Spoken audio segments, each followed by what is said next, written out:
the other backward classes. Untouchability was the most visible and comprehensive form of social discrimination. Untouchability जो है वो एक ऐसा कह सकते हैं फॉर्म है सामाजिक भेदभाव का जो हमें सबसे ज्यादा विजिबल है, जो सबसे ज्यादा व्यापक है. However, there were a large group of castes that were of low status and were also subjected to varying levels of discrimination short of untouchability. इस ऐसे जो कास्ट होती हैं उनके बहुत बड़े बड़े ग्रुप्स होते हैं जो कहने को तो लो स्टेटस की हैं, लेकिन उनके साथ जो भेदभाव होता है वो भी अलग अलग लेवल का होता है. अनटचेबिलिटी ही नहीं, बहुत से और भी तरह के भेदभाव है जो उनके साथ किए जाते हैं. These were the service and artisanal caste who occupied the low rungs of the caste hierarchy. अब इसमें जो है जो सर्विस करने वाले या जो कारीगर वाले होते हैं उनकी कास्ट आती है जो सबसे लोएस्ट रैंक में आते हैं कास्ट हायरार्की के. The Constitution of India recognizes the possibility that there may be groups other than the scheduled tribes and scheduled caste who suffer from social disadvantage. अब हमारे जो भारतीय संविधान है उसने ये माना कि बहुत चांसेस हैं कि शेड्यूल कास्ट और शेड्यूल ट्राइब्स के अलावा भी कुछ ऐसे ग्रुप्स हैं जो इस तरह के सोशल डिसएडवांटेजेस के कारण सफर कर रहे हैं. These groups, which need not to be based on caste alone, but generally are identified by caste, were described as socially and educationally backward classes. अब ये जो ग्रुप्स हैं जो खाली कास्ट पर ही आधारित नहीं है बल्कि इनको जो है जो एक पहचान दी गई है वो कास्ट के अकॉर्डिंग ही है, लेकिन इनको माना जाता है कि ये सामाजिक और शैक्षिक तौर पर बहुत ही पिछड़े हुए हैं. This is the constitutional basis of the popular term other backward classes, which is in common use today. तो एक तरह से सामाजिक तौर पर इन लोगों को अदर बैकवर्ड क्लासेस में शामिल किया गया है जिस टर्म का हम कॉमनली आजकल इस्तेमाल करते हैं. Like the category of the tribe, the OBCs are defined negatively by what they are not. अब जैसे अगर हम ट्राइब जो कैटेगरी है उसकी बात करते हैं उसी तरीके से ओबीसीज जो हैं उनको भी एक तरह से नेगेटिव तौर पर डिफाइन किया जाता है जबकि वो ऐसे नहीं है. They are neither the part of the forward caste at the upper end of the status spectrum nor of the Dalits at the lower end. वो दोनों में किसी में भी नहीं आते हैं. अगर हम अपर कास्ट की बात करते हैं, फॉरवर्ड उसमें बात करें तो जो अपर कास्ट है उसके उसमें भी नहीं आते, दलित्स में भी नहीं आते जो बिल्कुल लोअर एंड पे हैं. But since caste has entered all the major Indian religions and is not confined to Hinduism alone, there are also members of other religions who belong to the backward caste and share the same traditional occupation identification and similar or worse socio-economic status. अब क्योंकि cast जो है वो हमारे जो बड़े बड़े religions हैं उनमें एंटर कर चुकी है, खाली हिंदुइज्म तक ही सीमित नहीं है. बहुत सारे ऐसे मेंबर्स हैं और रिलीजन्स के जो बैकवर्ड कास्ट को बिलोंग करते हैं और शायद वो भी वही ट्रेडिशनल ऑक्यूपेशन पहचान जो है उसको शेयर करते हैं या उसी के जैसी या उससे भी जो बुरा सामाजिक आर्थिक स्टेटस है उसको वो एक तरह से शेयर करते हैं. For these reasons, the OBCs are much more diverse group than the Dalits और आदिवासीज. तो इसके कारण से जो OBCs हैं उसमें बहुत वेरिएशंस है ग्रुप के. जैसे दलित या आदिवासी की एक पहचान है, ऐसी OBCs में बहुत ग्रुप्स आते हैं. The first government of independent India under Jawaharlal Nehru appointed a commission to look into measures for the welfare of the OBCs. अब पहली जो सरकार बनी थी आजाद भारत की जवाहरलाल नेहरू की अंडर लीडरशिप में, उन्होंने एक कमीशन जो है उसको अपॉइंट किया था ताकि कदम उठाए जा सकें ओबीसीज की भलाई के लिए. The first backward classes commission headed by काका के कालेकर सबमिटेड इट्स रिपोर्ट इन 1953. अब पहली बैकवर्ड क्लास कमीशन जो है जिसको हेड कर रहे थे काका कालेकर, वो जो है उन्होंने अपनी रिपोर्ट को सबमिट किया 1953 में. But the political climate at the time led to the report being sidelined. लेकिन उस समय जिस तरह से राजनीतिक माहौल था उनकी जो रिपोर्ट थी उसको साइडलाइन कर दिया. From the mid-50s, the OBC issue became a regional affair pursued at the state rather than at the central level.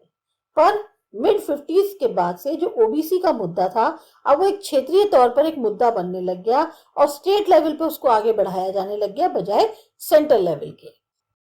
The southern states had a long history of backward caste political agitation that had started in the early 20th century.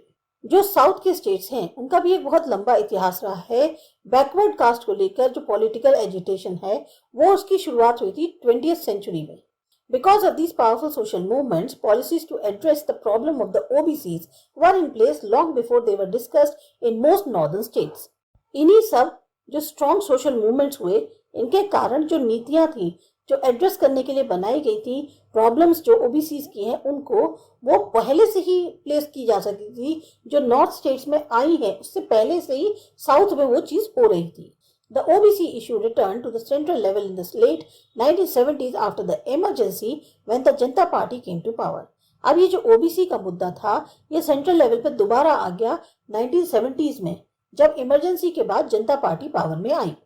The second backward classes commission headed by BP Mandal was appointed at this time. एक दूसरी backward class commission जो है जिसको lead कर रहे थे BP मंडल, वो जो है उसका नियुक्त किया गया। However, it was only in 1990 when the central government decided to implement the 10-year-old Mandal Commission report that the OBC issue became major one in national politics.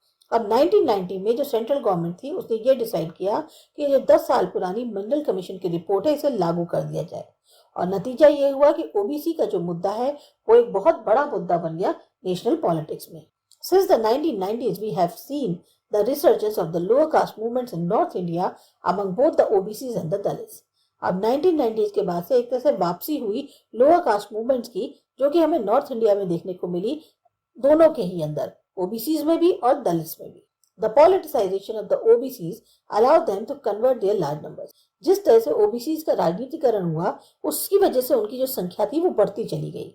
Recent survey shows that they are about 41% of the national population into political influence. और जो अभी recent के सर्वे हुए हैं वो ये बताते हैं कि नेशनल पॉपुलेशन में 41% जो तादाद है वो इन्हीं लोगों की है। This was not possible at the national level before, as shown by the sidelining of the Kalekar Commission report and the neglect of the Mandal Commission report. ये पहले पॉसिबल नहीं था नेशनल लेवल पे, जैसा कि हमने देखा था कि कालेलकर रिपोर्ट जो थी कमीशन रिपोर्ट, उसको साइडलाइन कर दिया या मंडल कमीशन रिपोर्ट को निगलेक्ट कर दिया गया था। The large disparities between the upper OBCs, who are largely landed caste and enjoy dominance in rural society in many regions of India, and the lower OBCs, who are very poor and disadvantaged and are often not very different from Dalits in socio-economic terms, make this a difficult political category to work with. अब एक बहुत बड़ी जो gap होता जा रहा था, खाई सी होती जा रही थी अपर ओबीसीज के बीच में। अपर ओबीसीज में कौन है?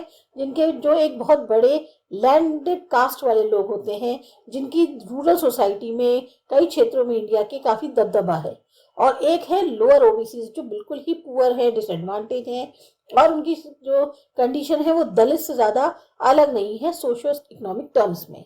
उन लोगों ने एक बहुत मुश्किल भरी पॉलिटिकल सिचुएशन क्रिएट कर दी, एक ऐसी कैटेगरी बन गई उनकी कि उनसे कैसे निपटा जाए। However, the OBCs are severely underrepresented in all the spheres except land holding and political representation. They have a large number of MLAs and MPs. जो OBCs हैं वो कहने को और सब जगहों में उनकी इतनी प्रेजेंस नहीं दिखाई देती जितनी लैंड होल्डिंग में या पॉलिटिकल रिप्रेजेंटेशन में दिखती है, क्योंकि बहुत सारी संख्या में एमएलए या MPs OBCs. Although the upper OBCs are dominant in the rural sector, the situation of the urban OBCs is much worse. अब कहने को जो अपर ओबीसीज हैं वो काफी डोमिनेंट है रूरल सेक्टर में, लेकिन जो अर्बन ओबीसीज के हालात हैं वो बहुत बुरे हैं, being much closer to that of the scheduled caste and tribes than to the upper caste. और उनकी जो हालत है वो काफी करीब मान सकते हैं आप शेड्यूल्ड कास्ट और शेड्यूल्ड ट्राइब्स के बराबर, बजाय अपर कास्ट के। Adivasi struggles, like the scheduled caste, the scheduled tribes, and are social groups recognized by the Indian Constitution, are specially marked by poverty, powerlessness, and social stigma. जैसे कि हमारी भारतीय संविधान ने पहचान करी है कि अगर हम शेड्यूल्ड कास्ट या शेड्यूल्ड ट्राइब की बात करते हैं तो वो ऐसे सोशल ग्रुप्स हैं जिनकी पहचान होती है कि वो बहुत गरीब हैं, उनके पास अपनी कोई पावर नहीं है, कोई उनका सोशल स्टेटस नहीं है। The Jan or the tribes were believed to be people of the forest, whose distinctive habitat in the hill and the forest areas shaped their economic, social and political attributes. जन या जो tribes हैं इनको माना जाता था कि ये जंगल के लोग हैं जिनका एक अलग ही रहन सहन है पहाड़ों पर या जंगली इलाकों में, और वहीं से इनकी जो है एक तरह से जो भी क्वालिटीज हैं, चाहे आर्थिक हो, सामाजिक हो या राजनीतिक हो, वो सारी चीजें जो है वो उनकी बिल्कुल अलग है, उसी से उनकी पहचान होती है।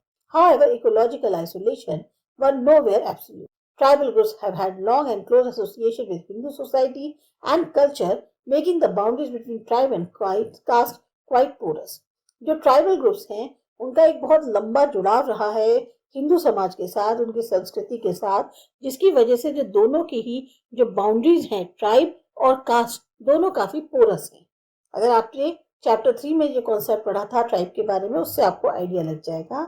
इन the case of Adivasis the movement of populations from one area to another further complicates the picture. अब आदिवासीज के केस में क्या होता है, जो पॉपुलेशन का मूवमेंट होता है एक जगह से दूसरी जगह, वो काफी जो है एक तरह से पिक्चर को, सिनेरियो को काफी जटिल कर देता है। Today barring the northeastern states, there are no areas of the country that are inhabited exclusively by tribal people. अगर हम नॉर्थ ईस्टर्न स्टेट्स को छोड़ दें तो पूरी कंट्री में ऐसा कोई इलाका नहीं है या पूरी तरह से ट्राइबल लोग रहते हों। They are only areas of tribal concentration. कुछ ही इलाके हैं जहां पर ट्राइबल्स बहुत ज्यादा मिलेंगे। Since the middle of the 19th century, non-tribals have moved into the tribal districts of central India, while tribal people from the same districts have migrated to plantations, mines, factories and other places of employment. 19th century के mid से जो non tribals हैं अब वो ज्यादातर tribal districts में चले गए हैं सेंट्रल इंडिया की, जबकि जो ट्राइबल लोग वहां के थे उन्हीं डिस्ट्रिक्ट्स के वो माइग्रेट कर गए प्लांटेशंस में, माइंस में, फैक्ट्रीज में या और जहां उनको काम मिले। In the areas where tribal populations are concentrated, their economic and social conditions are usually much more worse than those of the non-tribals.